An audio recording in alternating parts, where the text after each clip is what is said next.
નમસ્કાર વિદ્યાર્થી મિત્રો, આજના વિડીયો લેક્ચરમાં આપનું હાર્દિક સ્વાગત છે।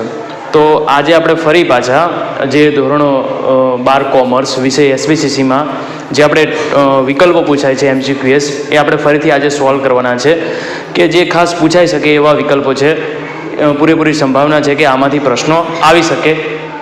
પહેલો વિકલ્પ છે કે ઓવરડ્રાફ્ટની સગવડ મેળવવા બેંકમાં કયા પ્રકારનું ખાતું હોવું જરૂરી છે। ઓવરડ્રાફ્ટની સગવડ મેળવવા તો ઓવરડ્રાફ્ટની સગવડ માટે ખાસ આપણને ખબર હોવી જોઈએ ચાલુ ખાતું। તો આનો એક પત્ર પણ પૂછાય છે। ઓવરડ્રાફ્ટની સુવિધા મેળવવા માટે બેંકને પત્ર લખો તો ત્યાં ખાસ આપણે ચાલુ ખાતું લખવું પડે છે। બેંક સાથેના પત્ર વ્યવહારમાં જ્યારે પણ નાણાંની કોઈ રકમનો ઉલ્લેખ થતો હોય તો કેવી રીતે લખવી જોઈએ? તો નાણાંની રકમનો ઉલ્લેખ થતો હોય તો કેવી રીતે લખવી જોઈએ? તો આંકડા અને શબ્દો બંનેમાં લખવી જોઈએ। બેંક સાથેના પત્ર વ્યવહારમાં નીચેની કઈ બાબતનો ઉલ્લેખ થતો હોય ત્યારે પત્રની ગોપનીયતા જળવાય તે જરૂરી છે। બેંક સાથેના પત્ર વ્યવહારમાં નીચેની કઈ બાબતનો ઉલ્લેખ થતો હોય તો ગોપનીયતા એટલે કે આપણે ખાસ કોઈ બાબત ગુપ્ત કે ખાનગી રહેવી જોઈએ તો નાણાકીય બાબત।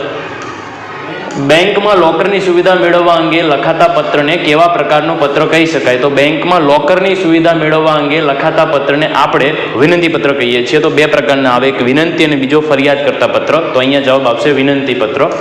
સામાન્ય રીતે બેંક સાથે કઈ બાબત માટે પત્ર લખવાનો હોતો નથી? કઈ બાબત માટે આપણે બેંકને પત્ર લખતા નથી? તો બેંકમાં ખાતું ખોલાવવા માટે પત્ર લખતા નથી।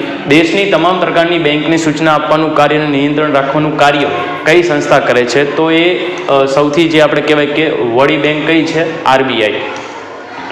વેપારીએ નિકાસ પરવાનો મેળવવા માટે કોની મંજૂરી મેળવવી પડે છે? તો વેપારીએ જો પોતાનો આયાત નિકાસ માટે આપણે જોવા જઈએ તો ઇમ્પોર્ટ એક્સપોર્ટ સર્ટિફિકેટ ખાસ જે નિકાસ પરવાનો છે કોની પાસેથી મેળવવું પડે છે? તો એના માટે ખાસ ભારત સરકારની મંજૂરી મેળવવી પડે છે। મોટા શહેરમાં પાણી પુરવઠો પૂરતા પ્રમાણમાં મેળવવા માટે કઈ સંસ્થા સાથે